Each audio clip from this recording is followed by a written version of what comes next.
Welcome, everybody, to Senior to Seniors. And I am with Joy, and that music was a little heavy duty, Joy. I should have had something softer and nice. I didn't realize it was so hardcore, so I apologize to you and the audience if it was just a little too much. But Joy, thank you for joining me. Oh, Jim, thank you so much for having me. This is great. So Joy is joining me from out east, and let me tell you a little bit about Joy. I met her through a retirement specialist who has a podcast himself. His name is Eric Blake, who I have a lot of respect for.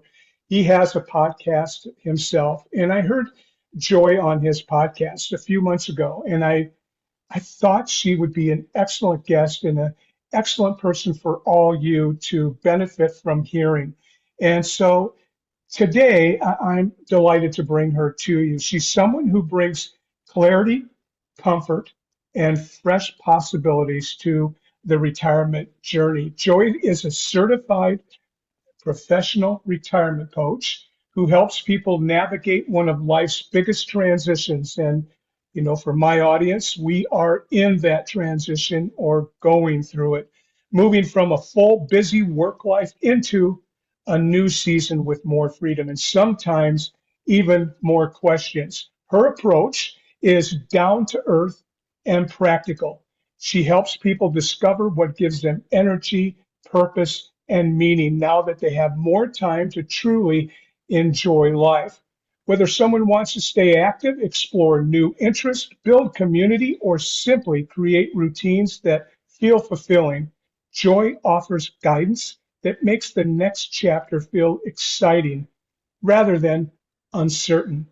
And what I appreciate most about Joy is that she seems to understand retirement is not a one size fits all or one age that fits all for that matter. She meets people exactly where they are, guiding them as they rethink their days, reconnect with what matters, and design a lifestyle that feels enjoyable, healthy, and rewarding. I'm thrilled to have her today. And Joy, thank you so much for joining me. Well, I'm thrilled to be here. So tell me a little bit about kind of your calling card, which is the Encore concept that you have developed, something that is yours, and it's a concept that is the Encore concept is something versus traditional retirement. That stuck out to me because I do my real estate business not like a traditional real estate agent. We all know what real estate agents are. There's traditional, and then there's agents that are maybe specialists. And it seems to me that your Encore concept is pretty special. Tell us a little bit about it. Sure. Yeah, I'd love to. And I would say that Encore, I'm not the first person to use that term. It's out there as a way that people sometimes refer to this, but I feel like it hasn't been defined well enough to where people understand what that will mean for them. So, a number of things you said are so true. For a long time, we have treated retirement and that whole notion of this next chapter as something that's the same for everybody. But it really isn't because we come from all kinds of different pathways and we're different people. And so, what I try to do, like you had said, is build this encore. And what I do is I take people through a series of tools and exercises, and we really start with your values. And I feel like values should really underscore everything. Like everything you do should tie to your values. That is one of the beauties, I think, of this stage in life, where you don't have to necessarily fit into other ways. You can really say, okay, what do I value? So we kind of start with that. And then we go through another series of exercises where we look at things like your passions, your purpose, what you want your purpose to be, your people who you want to be connecting with, Mhm. um, and your place. Where, what is that going to look like? It could be a different kind of dwelling. It could be a different state. It could be a different country. And so all of that kind of builds in together to ultimately form this encore, what I call an encore identity. So Okay. what we do is we build this actual map out that shows how your values are feeding into all of these pillars that then have the Encore identity at the top. And so it really is very, customized, because, like I said, I think we're all very different and we come from different experiences in life and expectations. So, that's kind of how it works. Yeah, that's pretty much how it works. So your specialty is Gen X, which is, I've got it written down because I never can remember, 46 to 61.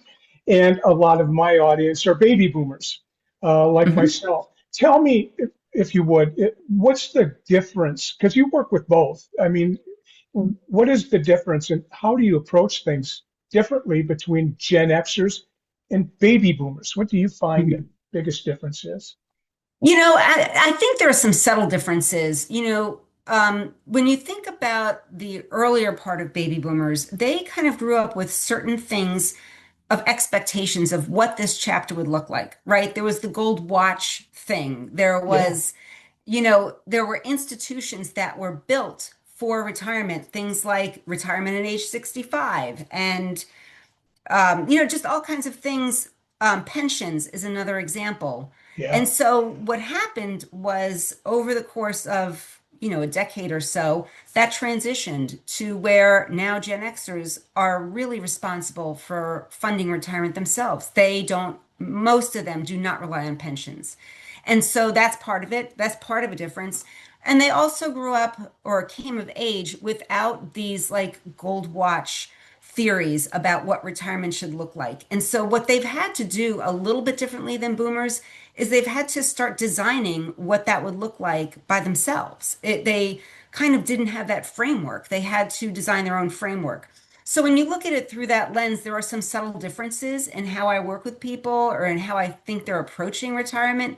And so, part of the work I do is to really drill down into that and see, is the boomer kind of way of thinking what I'm thinking is the Gen X. I mean, I'm Gen X, and so I identify with them. I was a latchkey kid, you know, hmm but my hmm brother is a little bit older and he's a boomer technically. So I feel like I can hear the similarities, but also the subtle differences. Well, and there's a huge difference as I've seen because I'm at the tail end of the baby boomers. I'm 71, and I see a stark difference between the older ones that did the gold watch, Yeah.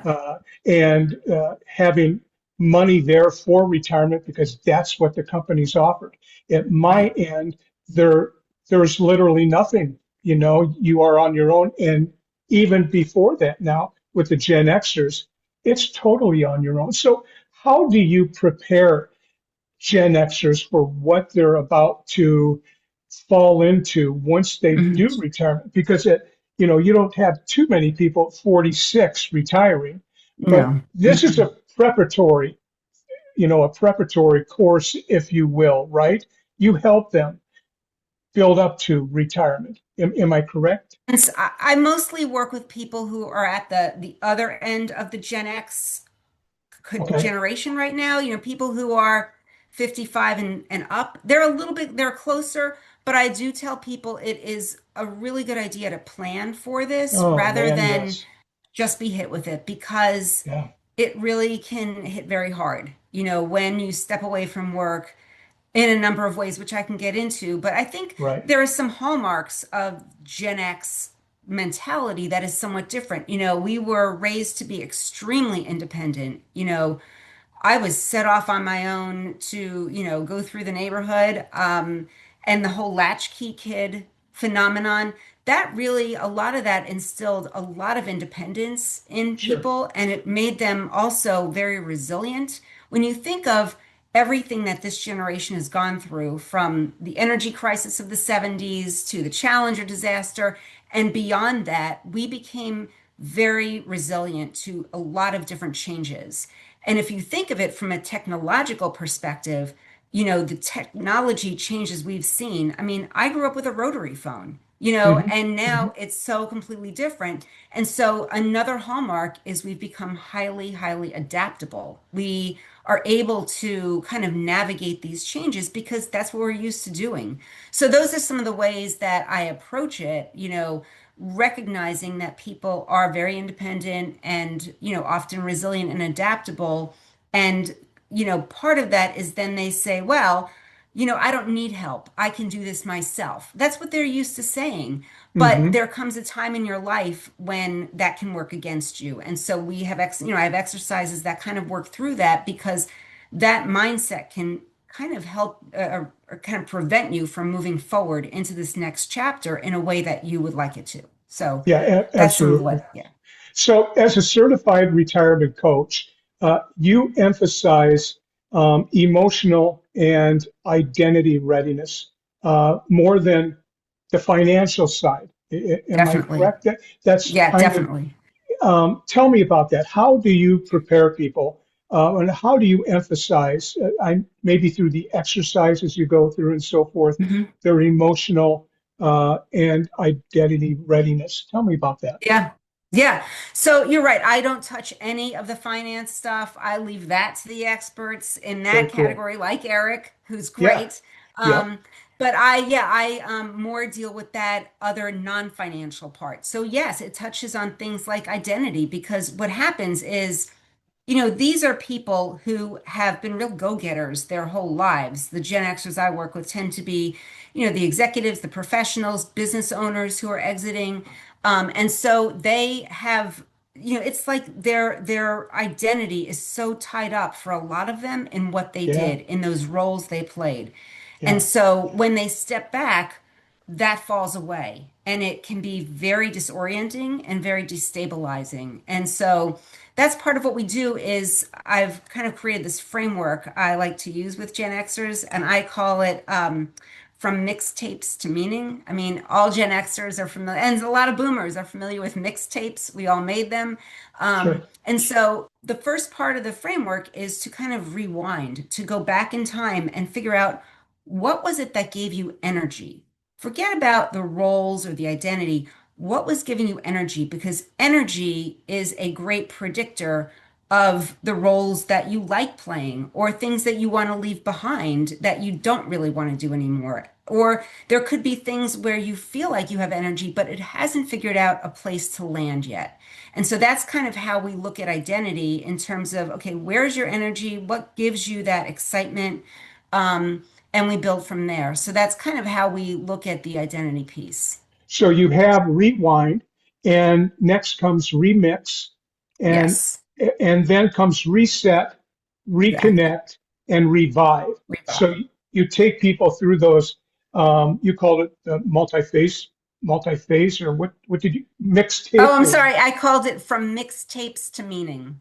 Okay, all right. And it's got to really help people because one of the things I'm seeing as uh, someone that has slowed down their business, I once had I owned a franchise. I had 30 Mhm. agents that I, worked with and instructed and all that stuff, had the big office. And now it's come down to just me. It's just me.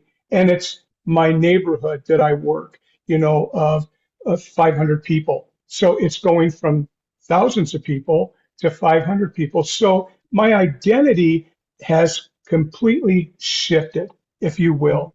And it's been difficult. And I know it's been difficult for others. I can almost see people, even in my community, that seem to be begging for more. They don't know where to go. They are looking to try to discover what their passion is. I find people Exactly. two things that I found, Joy. You're the expert, but two things that I found is that people are lacking passion, and there's a lot of loneliness as well. And I don't think there needs to be loneliness if you could turn the passion switch on because we all have something to offer. So, how do you take people from their career milestones where they were the CEO of a company? And they had all the titles, they had all the income, they had it all. How do you take them to the legacy balance and the fulfillment as they retire. Yeah. And I think a lot of what you said is very important. I want to definitely talk about the isolation and loneliness piece because that's huge. It's a major predictor of longevity they're finding and of Yeah, yeah, satisfaction in this next chapter. And it has not been widely understood, I think, in previous generations. I have a lot of people that come to me and say, I remember my father, he retired and he sat in a chair and watched TV. And he just kind of lost his life. And, so I have people coming to me saying, that's not what I want. I really do want something different. But you're right, they don't know what it is. yeah. So, like I said, part of it is understanding what your energy is for, what you're thinking about. It's thinking about not specifically the title you had. That's not really what people want, not the title. It's what they did. It's the actual skills they used and the function they played. And when you look at it that way, it can be something like where, yes, somebody was a CEO, but maybe now they want to mentor other CEOs. If they enjoyed that part of teaching people, there are different things they can do. So it's really first identifying exactly what made that job so fulfilling to you, or the parts you liked of it and the parts you didn't like. Because the parts you didn't like, we can leave behind. The parts you did like, we want to really grab onto and figure out, okay, now how can you channel that into something new that's meaningful and keeps you relevant? Because that relevance piece is something else that's big. People walk around feeling like I am no longer relevant to the Right. world, and that's Hmm. just not true.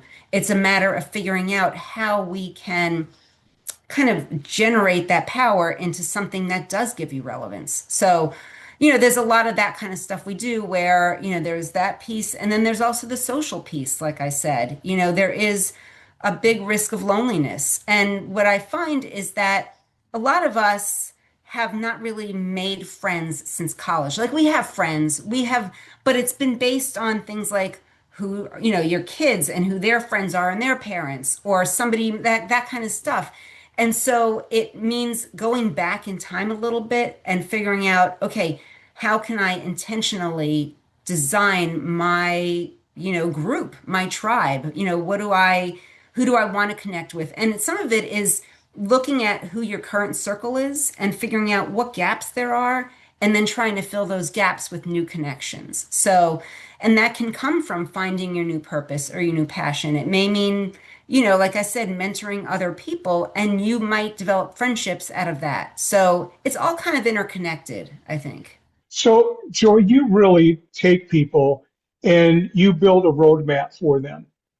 So they're going into retirement, they're preparing for retirement, or they're already retired and perhaps they're lost. But you help them build a roadmap to the things that they might not have even thought about. Uh, I would think it'd be a journey of discovery that you take people through to help them discover those things. I know when I, had my company, one thing that I knew was the agents that I worked with spent, and I think it's a common saying that they spent more time planning their vacation than they did planning their business. And, I think that can be said for the retirement years, because it just happens for so many people. They work and they work to get to that place, and then it happens. And without guidance like yours that I didn't know about when, I semi-retired, they're just kind of lost. And so you help build that roadmap, I would guess. Yeah, I mean, one thing I would kind of reframe that as I don't think I build the roadmap for them or what I do is work with them so they can build it themselves because they are, these are people who have a lot left in the tank, a lot in a lot of different ways. They have motivation, they're Hmm. highly competent, they have skills. And so it's really working with them to build that map themselves, to build that roadmap. I kind of will use a lot of, these exercises to guide them through, but it's really self-discovery, that Right. I kind of am the passenger and they're the driver, but I'm the passenger that might be able to make adjustments or, recommend certain things or reframe certain things. So it's a new way of looking at something. Yeah, But I really, sorry. maybe you're not giving yourself enough credit because I think someone uh, like you helps people dig those things out, rediscover those things. So um, I don't think you're giving yourself enough credit. Well, thank Uh, you. I mean, I see it as, this, and I think specifically when you think about Gen X, they are so used to feeling empowered, and I don't want them to lose that agency. I think that is so important. And yeah, so that's why I see myself as somebody who, like I said, can kind of reframe things for them. So they look at it in a different lens, in a different perspective, and discover, oh my gosh, I completely forgot I enjoyed that. Or, yeah, you know yeah, what, when I was working, I hated this part, but I loved this part and I miss that part. And so it's a way of figuring out new ways that that energy can be released in a productive way. yeah. Here's a question that I've gotten in my business working with, people that are retired and seniors that here's one of the questions. I feel like I should be doing something more meaningful, but I don't know what that looks like. Mhm. So, how do you take people from that question to help them find what it looks like? Is that something that you help people do? Yeah, sometimes it's based on, things they may have thought about doing earlier in their lives that they never got a chance to do. It could be, like I said, a lot of it is figuring out the skills they have, the competencies they have, and how that can be redirected in a way that gives them meaning, that they're able to kind of let go of certain ideas they had before about what meaning meant to them. And that is a challenge for a lot of people. Part of it is that there was this framework we had all through our lives where all the signals were pointing in one direction.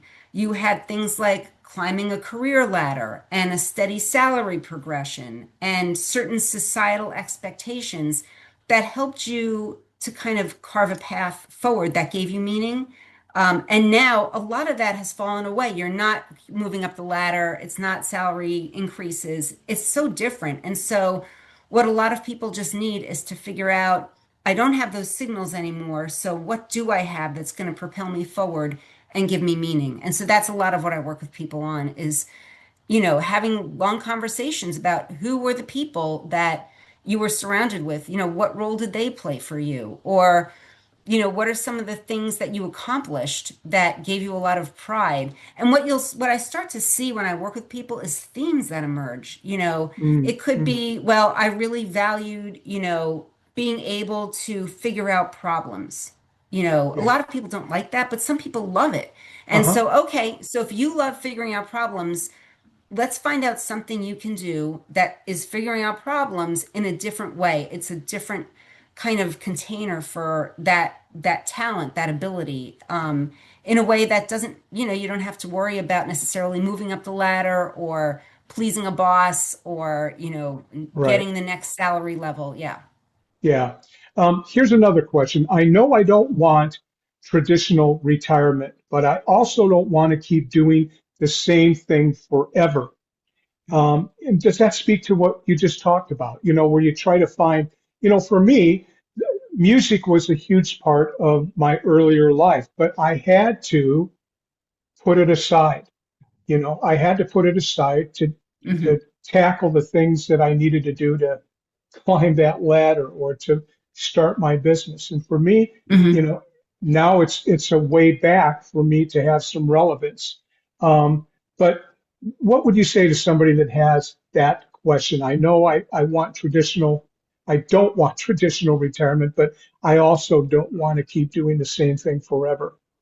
What might you say to I somebody? think yeah, I think what in that kind of situation, it's a matter of figuring out a balance, right? I mean, that's pretty much what it is. So, what does a well-balanced chapter look for that person? So, it's somebody who wants, not to be an executive, but wants that meaning and enjoyment. And so, I find there are kind of three elements. There's something that gives the week structure. That is another issue, is that once they step back, that calendar is suddenly empty and it's so disorienting. So we work on figuring out a way to give the week structure, something that provides connection, connection to people that they enjoy being with, that give them energy. Or maybe they're introverts. And so ways to have that, ways to find time to get that energy by being alone. And then something that feels meaningful. And what I would say also is it doesn't have to be like hugely ambitious or impressive because a good encore chapter isn't really about staying busy. It's about staying aligned with who you are now. And so it's a matter of figuring out that who you are now, what gives you that energy, what kind of things are you curious about? Who are the people that you enjoy being with? Things do they bring to this whole next chapter for you? So that's a lot of what we do is figure out those ways of finding that in between of, I know I don't want that typical retirement, but I don't know what I want, or, I want something different. And it's Yeah. different for every person too. Yeah. And so, I know with Gen Xers, the younger age, getting into retirement, maybe loss of jobs, so forth, that forces them into retirement. So when Hmm. that happens unexpectedly, and it can happen to seniors as well, many seniors I know are still working, Hmm. because they still have to. But if it happens unexpectedly from layoffs or, company changes, um, other external events. How does your coaching, how do you help people address those, what you call forced transitions? How do you help them through that? Right. And I think, there's a certain thing they have to go through first, and that is coming to grips with what happened. I mean, it feels like the rug has been pulled out from under you. And for a lot of people in my generation that are in that situation, they were maybe 2 or 3 years away from being ready. And Yeah. so they now are in the situation where they have some choices and decisions to make. It may be looking for something else full time if they want to. And I'm going to talk about that in a second because I think there's something going on there. Sometimes Okay. it's finding something part time or freelance or consulting or advisory. And sometimes it's a realization that while I wasn't ready for this, all of a sudden I do feel a sense of relief. And it's figuring out what that relief is telling you too. A lot of times people stay in jobs longer than they want to because they're afraid. They Mhm. have this fear of, if I step back, what the heck am I going to do? Like, I have no clue. And so I think it's very reasonable to have that fear. And it's a way to show them that, that is normal. All that stuff is normal.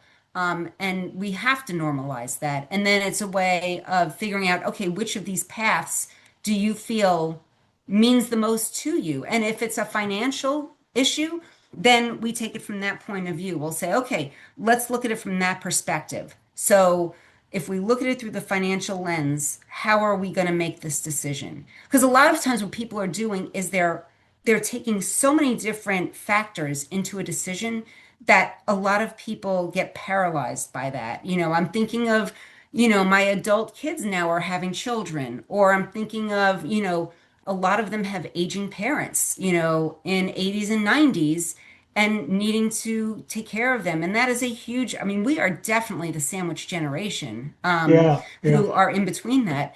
And so it's kind of teasing all those pieces apart first to figure out, okay, let's look at this decision through a number of different lenses separately. So let's look at the financial way. Okay, now let's put that aside. Now let's look at it in terms of, what you want to do with your time. Let's take that away. Now let's look at it through different. So it's putting all those lenses on separately, and that helps to say, okay, well, this is the one thing that is strongest for me. And that can help make a decision. But it's really hard when you've lost that role unintentionally. Yeah. Yeah. And how much of that um, takes in grief? Because is grief all part of this joy? Uh, Oh, definitely. Yeah, I mean, you have to. I mean, that's a big part of it is, and there's different kinds of grieving, and people also grieve in different ways. And Uh-huh. so Uh-huh. I feel like it's incumbent upon me to be sensitive to that and sort of look for the signals that somebody is really struggling. And, it can look, it looks differently for different people. A lot of times it's people saying, I just feel like I have no relevance anymore, Yeah. or it could be a lot of different things. And so there are signs you can look for that tell you, this person is struggling and needs some guidance, really. I am definitely not a therapist, so if it kind of, I feel like, merges into that territory, I refer them out, um, because I feel like that is a whole different thing to deal with. But it does mean kind of at least identifying if somebody's going through that, to be Right. able to Right. refer them. Yeah. Yeah, exactly. So tell me, what do you see as the biggest surprise that you found people encounter in retirement? What do Yeah, you? I think it's this feeling of disorientation, right? This loss of identity and structure.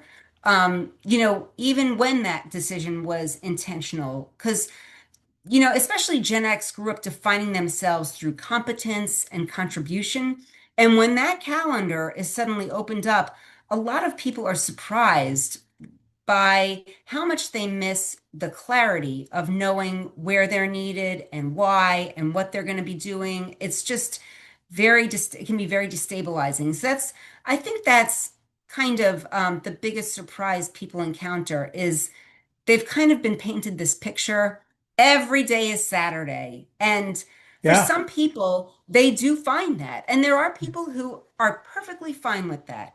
Then yeah, there are people who I find they go through one of these two things. Either I call it the honeymoon or the hard landing.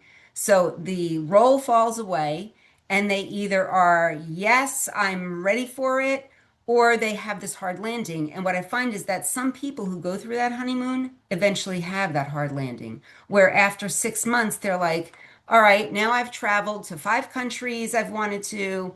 I have, gone to X number of sporting events, or they've done some of the things, and then they realize, but you know what, I'm feeling like I don't have that purpose.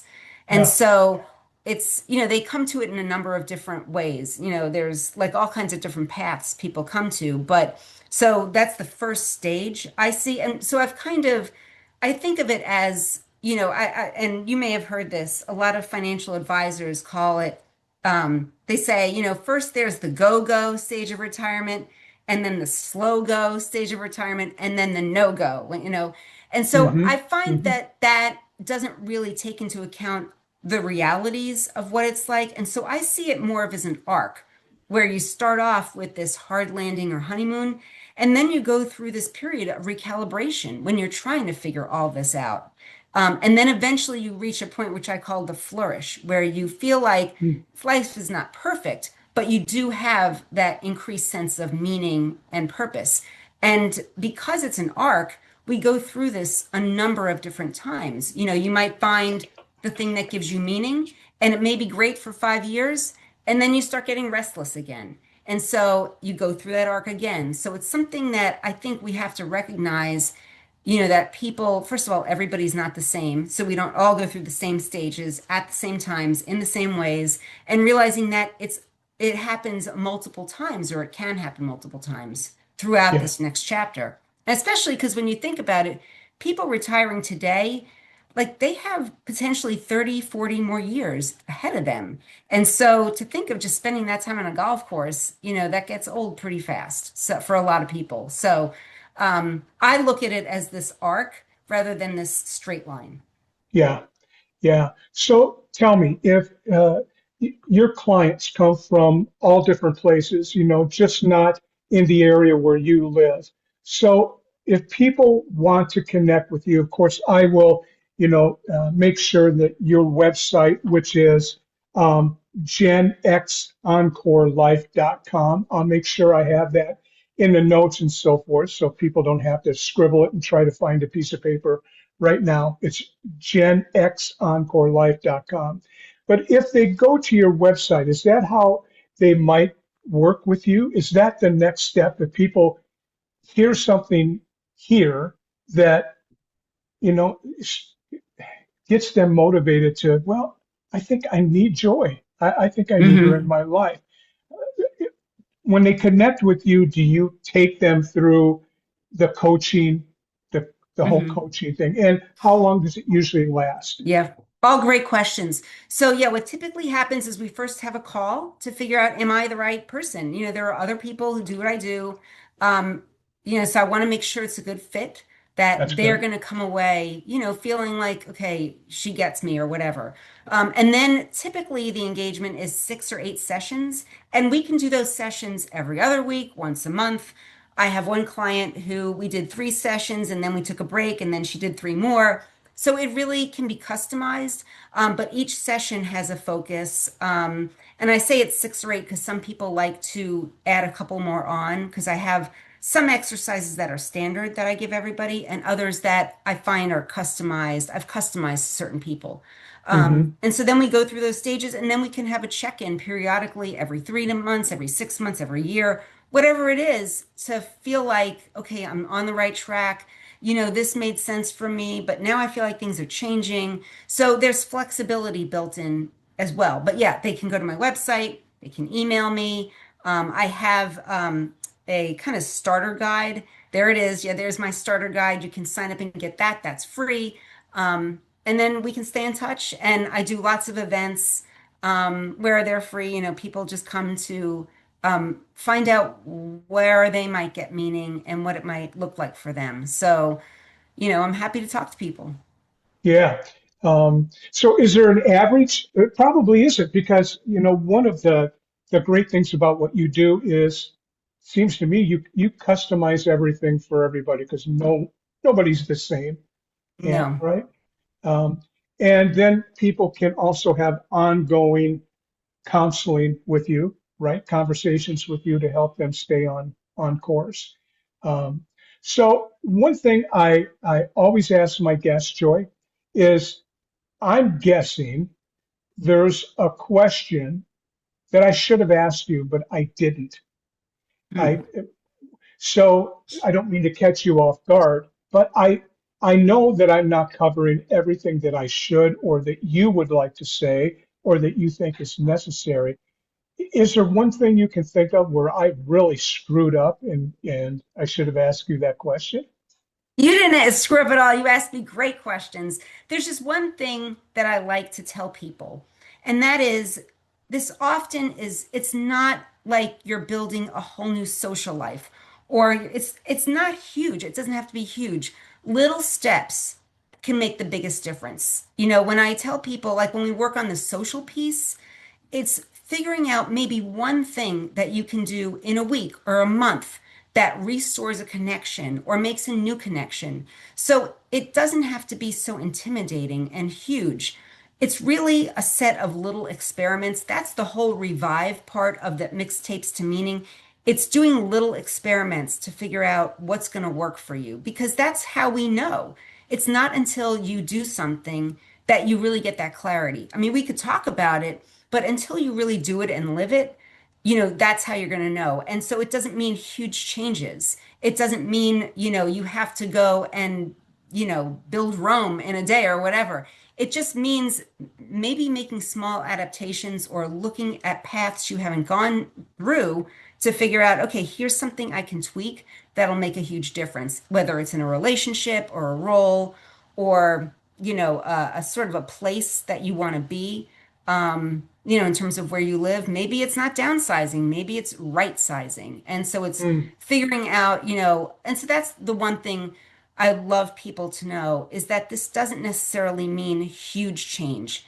It means a series of small experiments that gets you to a place where you feel like you have meaning. that's interesting. Dave Ramsey has in his wealth building courses, and he calls them baby steps, Baby right? steps. Yes. And so it might be the same with this. Just take baby steps but start early in your planning. So when it's time, you're ready to tackle retirement in a way that will be a great experience and be rewarding and give you a sense of purpose. And Joy, I think you can help people do that. Listen, I appreciate you so much for being here. and I hope we have the opportunity to meet again. And so, Joy Levin, thank you so much, and let's talk again. Thank you. Oh, Jim, that sounds great. Thanks for Have a having great me. day. You bet.